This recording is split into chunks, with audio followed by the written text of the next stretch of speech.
Outsiders for the longest time was kind of couched as a Batman book. That's how it got the conversation started,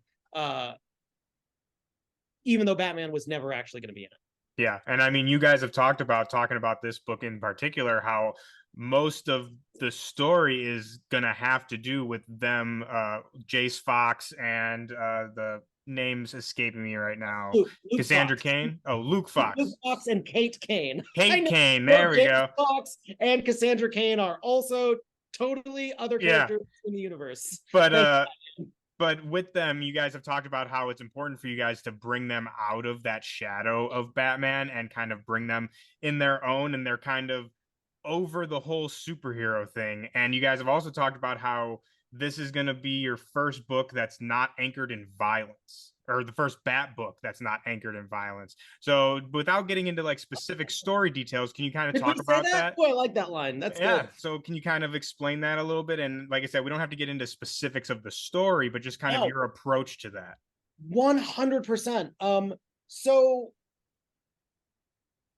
there's a truth about the Batman line, like the Batman corner of the DC universe, and that is fucking filled. It's absolutely filled with Bat people. They all have virtually the same power sets. They are constantly getting in each other's way. And the truth of the matter is, we all kind of know at this point that many of the people they're fighting should probably be getting psychiatric help. Yeah. Like, violence isn't necessarily the best way to stop crime. Mm-hmm. It's comics, right? So violence is always the best way to stop crime, obviously, right? But in reality, there is a bit of a simmering kind of disconnect between that and how the world actually should work.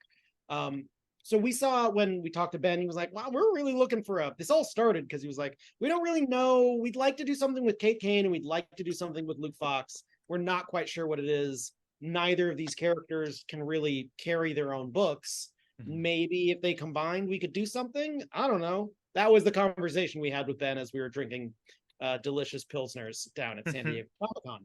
And we came back with this, which is a way to refocus these two characters away from what everyone else in the Bat line is doing and starting addressing the problems of the world, not with punchy kicky, but with emotional intelligence and wide open eyes, understanding rather than exploding.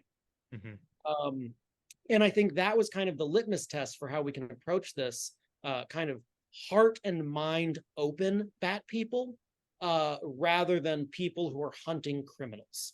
And I think as soon as you start repositioning your perspective, like, is this a crime or is this a tragedy? Things really start changing.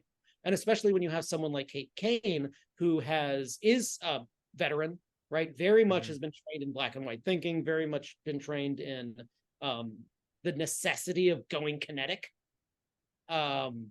is something that she very much understands, where Luke is much more kind of in those gray spaces and asking what it means to be a man of privilege, a man of wealth, a man of intelligence in this modern world. So these two, really, we found this great tension between the two of them as they both ideally can use each other to find the truth of how really they should be approaching the idea of being a superhero, of being a Batman in the modern context of the DCU.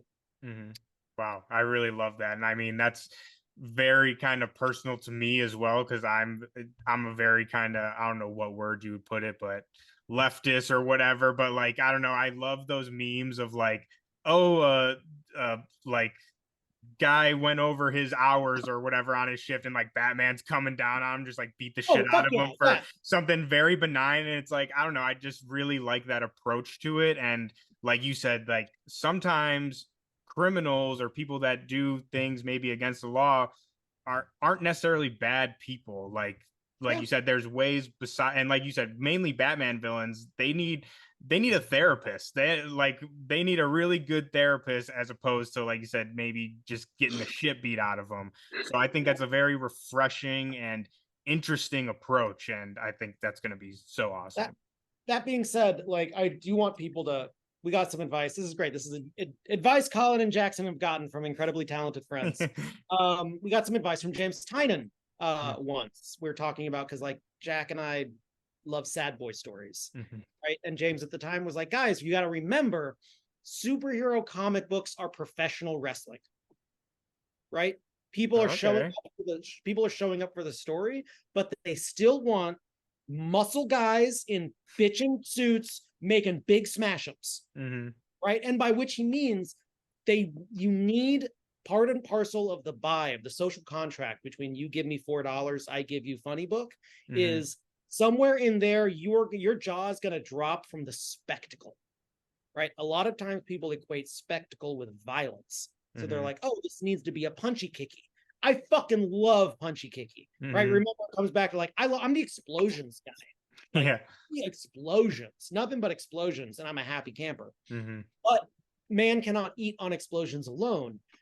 So while this book is in no way about violence, it is yes way about spectacle. Mm. We are going for some of the biggest stuff we possibly can.